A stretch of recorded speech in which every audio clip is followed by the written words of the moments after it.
Bonjour. Nous avons fait 2 études prophétiques précédentes que nous vous recommandons de regarder avant celle-ci. L'un intitulé « Pourquoi la France est si athée » et l'autre « Levons les yeux en haut, l'image de la bête est là ». L'étude d'aujourd'hui est la suite historique. La prophétie biblique est décrite avec des images faciles à retenir. L'apôtre Jean a vu le conflit entre Jésus, Michael et Satan, le serpent, qui est le conflit entre la vérité et l'erreur, entre le bien et le mal, avec l'image d'un dragon à 7 têtes. Les 7 têtes sont 7 entités que Satan utilise et a utilisées pour s'opposer à Michael, à la vérité, au bien, au peuple de Dieu, à la parole. Dans l'étude « Pourquoi la France est si athée », nous avons exploré la montée de la bête qui monte de l'abîme, qui correspond à la 6e tête de la bête. Dans l'autre étude, « Devant les yeux en haut, l'image de la bête est là », nous avons exploré la montée de la 7e et dernière tête. Mais avant que la 7e règne, la 6e doit tomber. Et c'est ce que nous allons explorer dans l'étude d'aujourd'hui. La chute de la 6e tête, du 6e roi.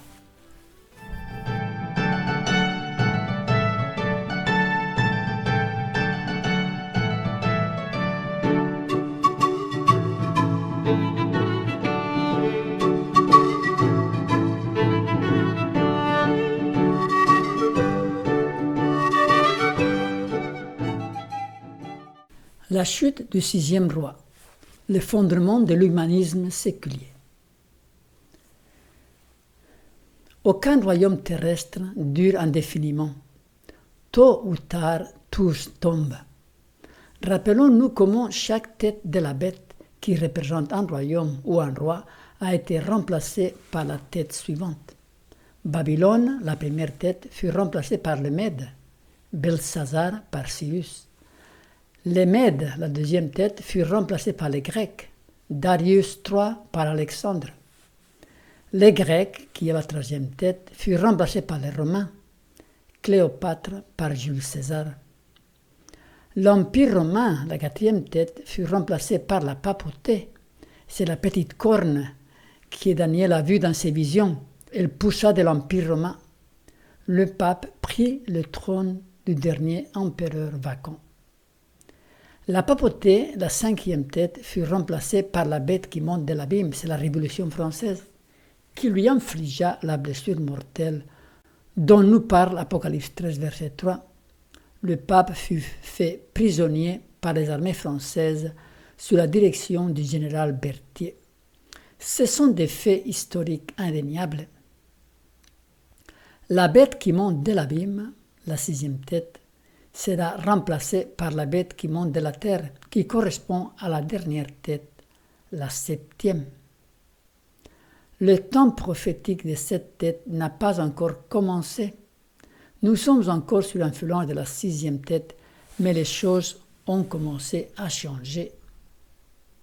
Dans une autre de nos dernières études, le premier pape américain est prophétique, nous avons vu que la chute du communisme représente le début de la chute du 6e roi, de cette bête qui monta de l'abîme.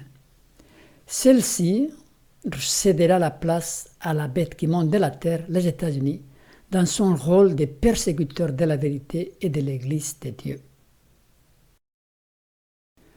Après les 1260 années de domination papale, c'était la 5e tête, un pouvoir politique, une bête, dans le langage prophétique, surgit de l'abîme, c'est-à-dire du quartier général de Satan. Cette bête allait faire la guerre aux 2 témoins, la Bible, l'Ancien et le Nouveau Testament. Les 2 témoins seraient carrément morts pendant 3 jours et demi, 3 ans et demi dans le langage prophétique, ou 1260 jours. Nous lisons ceci en Apocalypse 11. Quand ils auront achevé leur témoignage, dont c'est les 2 témoins, la bête qui monte de l'abîme, c'est la France, la Révolution française, leur fera la guerre, les vaincra et les tuera. Et leurs cadavres seront sur la place de la grande ville, qui est appelée dans un sens spirituel Sodome et Égypte, là même où leur Seigneur a été crucifié. Après les 3 jours et demi, un esprit de vie venant de Dieu entra en eux, et ils se tinrent sur leurs pieds, et une grande crainte s'empara de ceux qui les voyaient. On voit que la lutte contre la vérité est acharnée. La papauté a persécuté les vrais chrétiens pendant 1260 années, depuis 538, date de son ascension au pouvoir, jusqu'à 1798, date où elle reçut la blessure mortelle de la part de la tête suivante, la France. Les Vaudois, les Cathares, les Albigeois, les Luthériens, les Huguenots, les Puritains, les Hussites, les Anabaptistes, tous ces groupes de personnes ont subi la persécution de la papauté. Maintenant, cette nouvelle puissance, cette bête qui monte de l'abîme, va s'en prendre autrement. Elle va attaquer la parole, elle va introduire des philosophies qui vont miner le christianisme à la base. Sans fondation, l'édifice va s'écrouler. Et c'est là où nous en sommes aujourd'hui. L'humanisme séculier a causé des dégâts impressionnants au christianisme. Il a corrodé ses principes moraux. Il a introduit des pratiques aberrantes, semblables à celles qui causèrent la destruction de Sodome et Gomorrhe. Mais les choses commencent à changer. L'humanisme séculier est en train de tomber. La philosophie de l'humanisme fut déjà à la base de la Révolution française. Voici une définition. L'humanisme des Lumières au XVIIe et XVIIIe siècle s'est défait de toute conception de volonté divine, l'individu s'appuyant sur sa raison pour se déterminer lui-même. Et le monde occidental d'aujourd'hui est basé sur cette même conception de la vie. On détermine nous-mêmes, l'homme se détermine lui-même sans tenir compte de Dieu ni de sa volonté. Les institutions qui dirigent le monde sont humanistes, l'ONU, l'Union européenne. L'humanisme est la nouvelle religion. Et qui est son Dieu? C'est l'homme lui-même. C'est l'homme qui décide de tout. L'homme est sur le trône. Il est le Dieu de cette religion. Et c'est lui qui décide ce qui est bien et ce qui est mal. Il invente sa propre moralité. Voici une autre définition de l'humanisme. Doctrine, attitude philosophique, mouvement de pensée qui prend l'homme pour fin et valeur suprême, qui vise à l'épanouissement de la personne humaine et au respect de sa dignité. C'est ainsi que l'on est arrivé à détruire la moralité chrétienne. La famille détruite. Dans la plupart des pays occidentaux, le divorce avoisine de 50%. La jeunesse est totalement désorientée. Le nombre de suicides monte en flèche. Nos enfants reçoivent un lavage de cerveau impressionnant dans les temples de l'humanisme séculier, les écoles publiques. Nos bébés sont ultra vaccinés, leur système immunitaire au bout du souffle, l'avortement légalisé, le mariage homosexuel rendu légal alors que presque plus personne ne veut se marier. La loi qui permet aux homosexuels et lesbiennes d'adopter des enfants. La théorie du genre, où on nous dit qu'il peut y avoir plusieurs genres, alors que Dieu a créé l'homme et la femme et rien d'autre.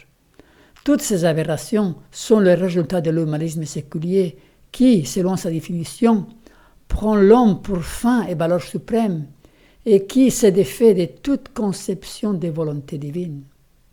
C'est ainsi que la société occidentale tombe en ruine. Et qui pourra la sauver?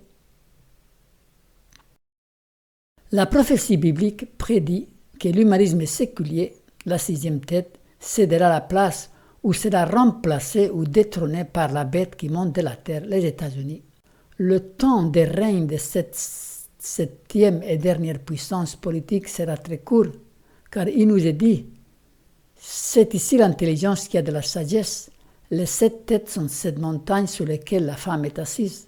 Ce sont aussi 7 rois. 5 sont tombés. C'est la Babylone, la Grèce, Médo-Perse, Empire romain et la Rome papale, c'est les 5 qui sont tombés. Un existe, c'est l'humanisme séculier, c'est aujourd'hui. L'autre, c'est la bête qui monte de la terre, n'est pas encore venue et quand il sera venu, il doit rester peu de temps. Dans l'Apocalypse, il faut savoir que le temps présent dans le livre de l'Apocalypse débuta avec l'entrée de Jésus dans le lieu très saint du sanctuaire céleste en 1844. Si vous regardez bien, l'Apocalypse est basé sur cette vision centrale d'Apocalypse 4 et 5. C'est le jugement d'instruction qui se tient au ciel. C'est la purification du sanctuaire céleste qui débuta en 1844. L'humanisme séculier débuta avec la Révolution française, la bête qui monte de l'abîme, qui détrôna la papauté, cinquième tête du scénario prophétique. Le temps futur débutera à partir du règne de la septième tête et la période de persécution de la marque de la bête. Il est indispensable de savoir ceci pour pouvoir comprendre le verset 10 du chapitre 17 où nous sommes confrontés à un temps passé, un présent et un futur. Quels événements nous font dire que l'humanisme séculier est en train de tomber? Notre monde moderne a été façonné par la Deuxième Guerre mondiale. Les gagnants de la guerre se sont érigés en maîtres du monde. L'ONU est née et la guerre froide a commencé avec les États-Unis et l'URSS à la tête du monde, deux blocs qui se tenaient tête à tête et qui cherchaient la domination mondiale. La chute du communisme en 1989 a changé le visage du monde. Il n'y a plus deux blocs, mais plusieurs. C'est un monde multipolaire. Nous croyons voir la chute du communisme dans la prophétie de Daniel 11:40, que nous avons étudié dans l'étude sur le dernier pape Léo XIV. Daniel 11:40 nous dit « Au temps de la fin, le roi du Midi, c'est le Sud, c'est la France, se heurtera contre lui, contre la papauté, le roi du Nord. » Le roi du Nord donc représente la papauté, le roi du Sud, dans ces versets, représente la bête qui monte de l'abîme, la Révolution française. Ce fut le roi du Midi qui infligea la blessure mortelle au roi du Septentrion du Nord en 1798, justement l'année qui marque le commencement du temps de la fin. Dans la suite du verset, nous voyons une contre-attaque du roi du Nord. Et le roi du Septentrion, le Nord, fondra sur lui, le roi du Sud, comme une tempête, avec des chars et des cavaliers et avec de nombreux navires. En 1989, 200 ans après la blessure mortelle de la papauté, le bloc communiste tomba. Le communisme naquit de la Révolution française. C'est l'un de ses enfants, comme l'humanisme séculier, l'athéisme, l'évolutionnisme. Et ce fut justement le septième roi, les États-Unis, qui fournit les chars et les cavaliers avec de nombreux navires pour que cette conquête puisse voir le jour. Nous pouvons voir dans cet événement le début de la chute de l'humanisme séculier, le sixième roi par le septième avec l'aide du huitième, la papauté, selon le verset du chapitre 17 de l'Apocalypse. Nous y reviendrons. L'humanisme séculier est représenté par l'Occident, l'Europe et les États-Unis avec le Canada. C'est là où l'on trouve les principes de l'humanisme en pratique, rejet des dieux généralisé, ultralibéralisme, la masculinité des femmes, l'homosexualité et d'autres pratiques aberrantes légalisées, le narcissisme, l'égoïsme, la société des loisirs, des plaisirs, l'hédonisme, la destruction de la famille. Les régimes totalitaires comme la Chine, la Russie, la Corée du Nord sont devenus des ennemis de l'Occident, de l'humanisme séculier.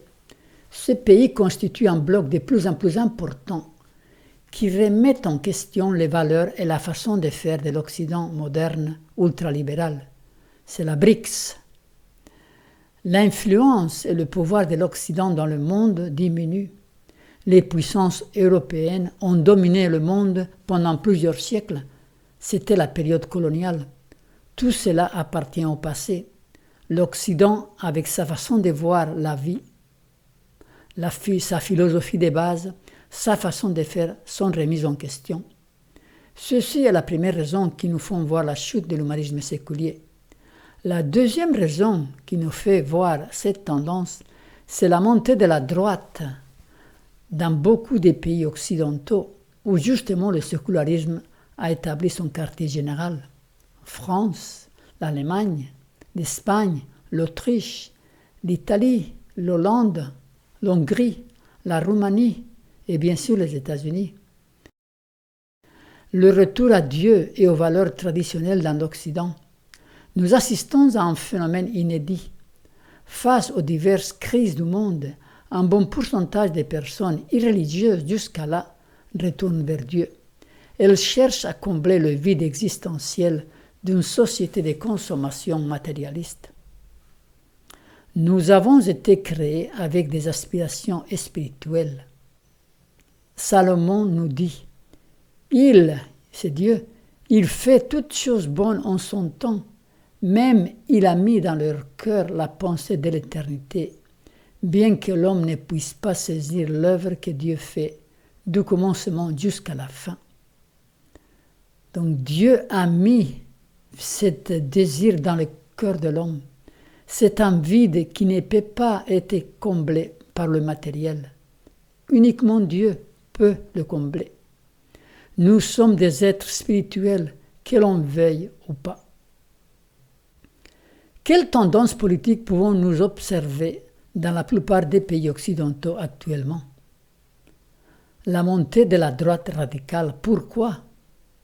Pour revenir aux valeurs traditionnelles, entre autres, une moralité judéo-chrétienne.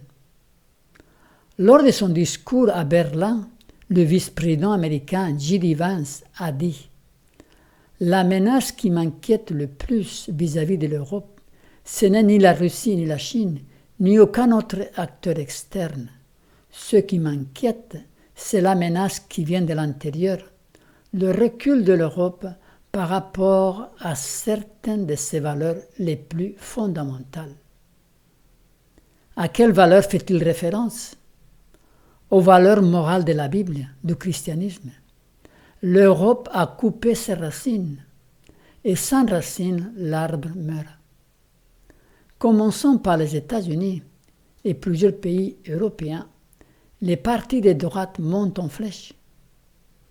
Les régimes totalitaires du XXe siècle avaient d'autres raisons d'être. La montée de la droite actuelle est tout à fait différente. Elle représente en partie un rejet de l'humanisme séculier, un désir de retourner aux valeurs traditionnelles qui ont contribué au rayonnement de la civilisation occidentale. Le mouvement méga, Make Europe Great Again, fait son chemin. Chaque pays cherche à être souverain. On cherche à être délivré de la tyrannie de Bruxelles. D'ailleurs, l'échec de l'Union européenne a été prédit par le prophète Daniel 2500 ans en arrière. Il avait vu dans une des visions. Et Dieu lui dit « Tu as vu le fer mêlé avec l'argile, parce qu'ils se mêleront par des alliances humaines, mais ils ne seront pas unis l'un à l'autre, de même que le fer ne s'allie point avec l'argile. » Les hommes font des alliances, ils essayent de s'unir, mais ils n'arriveront point. Il n'y a plus de grands empires comme ceux décrits dans la statue du rêve de Nebuchadnezzar. Le monde fonctionne par des alliances et des pactes entre les dirigeants des nations qui cherchent à défendre chacun leurs propres intérêts. Le mouvement de Donald Trump revendique les mêmes choses que la droite en Europe. MAGA, Make America Great Again. Il faut dire que la prophétie biblique est centrée sur ce qui se passe dans les pays occidentaux. En étudiant le livre de Daniel et de l'Apocalypse, que voyons-nous?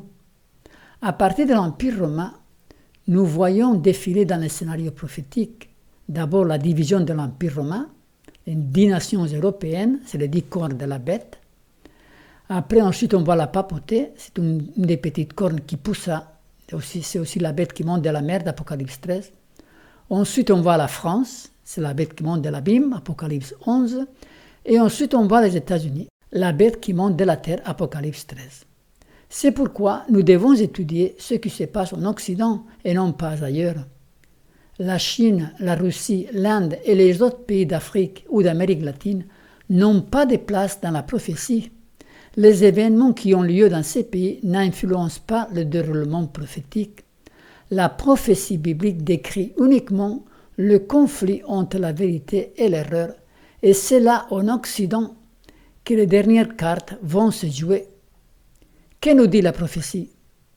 C'est ici l'intelligence qui a de la sagesse. Les 7 têtes sont 7 montagnes sous lesquelles la femme est assise. Ce sont aussi 7 rois. 5 sont tombés, un existe, l'autre n'est pas encore venu, et quand il sera venu, il doit rester peu de temps. Et la bête qui était et qui n'est plus est elle-même un 8e roi. Elle est du nombre des 7, elle va à la perdition. Les 10 cornes que tu as vues sont 10 rois qui n'ont pas encore reçu de royaume, mais qui reçoivent autorité comme roi pendant 1 heure avec la bête. Voilà les derniers événements prophétiques de l'Apocalypse. Analysons-le. Verset 9. Les 7 têtes sont 7 montagnes sous lesquelles la femme est assise. Rome est la ville des 7 collines. La femme assise sous la bête est le système papal. C'est la grande prostituée qui est assise sous les grands eaux, verset 1 du chapitre 17. Elle a dominé sur beaucoup de nations, c'est les eaux qui représentent les nations. C'est avec elle que les rois de la terre se sont livrés à l'impudicité, verset 2. Elle a fait des alliances avec les rois pour dominer les consciences, pour tuer. C'est du vin de son impudicité que les habitants de la terre se sont enivrés, verset 2. Ces fausses doctrines ont enivré les gens. Elle est pleine des noms de blasphèmes, verset 3. Elle a proféré des grands blasphèmes. Elle est infaillible, elle a changé la loi de Dieu, elle prétend pardonner les péchés. Elle est vêtue de pourpre et d'écarlate, verset 4. Ce sont ses couleurs préférées, les couleurs de la royauté. Elle a dans sa main une coupe d'or remplie d'abominations et de l'impureté de sa prostitution, c'est le verset 5. Elle a fait beaucoup de mal pendant 1260 années de domination. Elle a sur son front écrit un nom, un mystère, Babylone la Grande, c'est verset 6. Babylone signifie confusion, et c'est ce qu'elle a sémé dans le monde. Confusion très grande concernant le plan du salut. Elle est ivre du sang des saints et du sang des témoins de Jésus, verset 7. Elle est responsable de la mort de 50 à 100 millions de personnes de par le monde, selon les historiens, pendant tous les siècles de l'Inquisition. Après verset 10, il nous est dit « Ce sont aussi 7 rois, 5 sont tombés, un existe, l'autre n'est pas encore venu, et quand il sera venu, il doit rester peu de temps. » Le dualisme prophétique doit être bien étudié. Les détails nous servent à identifier les acteurs. Les 7 têtes sont 7 montagnes. Cette image nous permet d'identifier Rome et la papauté. Mais les 7 têtes sont aussi 7 rois. Babylone, Médo-Perse, Grèce, Rome païenne, Rome papale, c'est la bête qui monte de la mer, la bête qui monte de l'abîme, la Révolution française et l'humanisme séculier, et la bête qui monte de la terre, les États-Unis, la dernière. Donc 5 sont tombés, on voit ici, Babylone, Médo-Perse, Grèce, Rome païenne, Rome papale, existe, c'est l'époque actuelle, depuis la montée de la bête qui monta de l'abîme en 1798, la Révolution française, elle a donné naissance à l'humanisme, à l'athéisme, à l'évolutionnisme, au matérialisme, au sécularisme. Nous sommes dans cette période. Et la 7e, le roi qui n'est pas encore venu, c'est la 7e tête, ce sont les États-Unis, c'est la bête à 2 cornes du chapitre 13, la bête qui monta de la terre. Elle va rester peu de temps.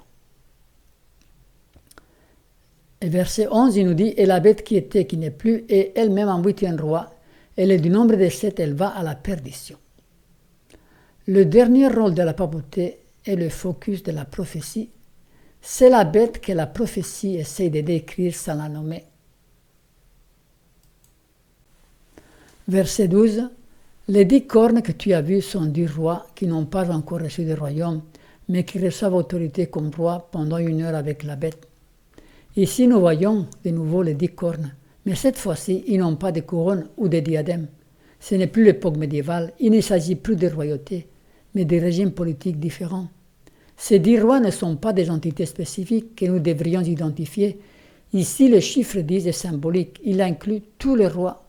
Ces mêmes rois sont identifiés au chapitre 16 de l'Apocalypse, quand il nous parle du roi de la terre. Ce sont des esprits des démons qui font des prodiges et qui vont vers les rois de toute la terre. C'est ça, les rois de toute la terre. ce sont les mêmes que les 10 cornes du chapitre 17. C'est la même entité. La chute du 6e roi sera aussi due en partie à des grandes calamités qui vont s'abattre sur le monde. Les catastrophes naturelles sont de plus en plus nombreuses et dévastatrices, et je suppose que vous êtes au courant. Le septième tête cherchera à porter remède. Il fera des rois religieuses. Il formera l'image de la bête, l'union de l'Église et de l'État. La situation deviendra incontrôlable et c'est là que le 8e roi apparaîtra. La marque de la bête se mettra en place pour essayer de pallier à la situation désastreuse. Les 10 cornes que tu as vues sont 10 rois qui n'ont pas encore reçu de royaume, mais qui reçoivent autorité comme rois pendant 1 heure avec la bête. Ils ont en même des saints et ils donnent leur puissance et leur autorité à la bête. La situation du monde ira en s'aggravant. Alors, sous l'instigation du 8e roi, on fera un décret de mort à l'encontre de ceux qui, pensera-t-on, sont la cause de tous les malheurs.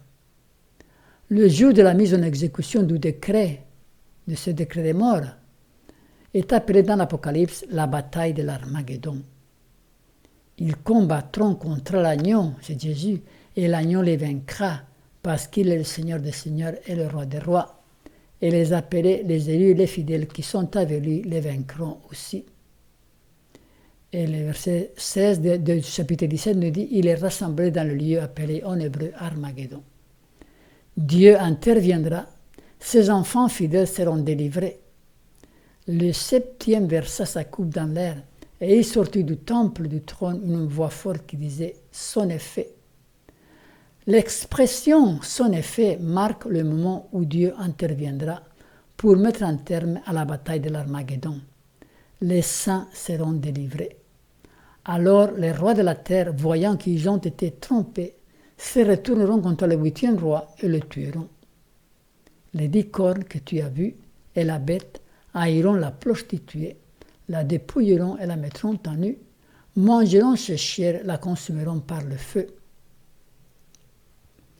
Voilà le tableau prophétique. Les derniers événements seront rapides et nous devons être prêts à tout instant. Il y aura la marque de la bête. Selon Daniel, chapitre 12, 1290 jours après, il y a la fin du temps des grâces. Il n'y a plus d'intercession, Jésus quitte le sanctuaire céleste.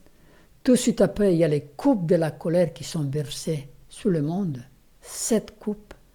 La 6e coupe, c'est l'Armageddon. Et le début de la 7e coupe, c'est la délivrance des saints.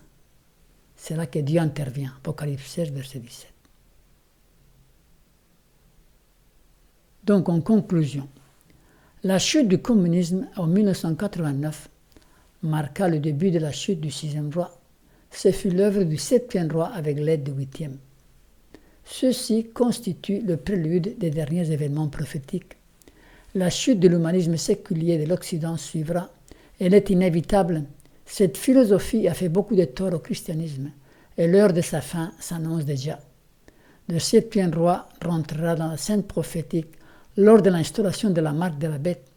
Il régnera peu de temps avec l'aide du 8e roi, la papauté.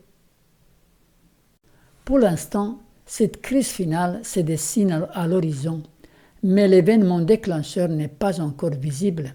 Cependant, nous ne pouvons pas douter de la préscience divine. N'as-tu pas appris que j'ai préparé ces choses de loin et que je les ai résolues dès les temps anciens? Maintenant, j'ai permis qu'elles s'accomplissent. Dieu, le grand Yahvé, le Dieu Tout-Puissant, est au contrôle. La révolte de Lucifer sera écrasée pour toujours et elle ne reviendra plus jamais. Le prophète Nahum nous dit « Que méditez-vous contre l'Éternel? C'est lui qui détruit. La détresse ne paraîtra pas 2 fois. » Dieu nous assure que la détresse, le péché, le mal ne paraîtra pas 2 fois. Quelle merveilleuse assurance!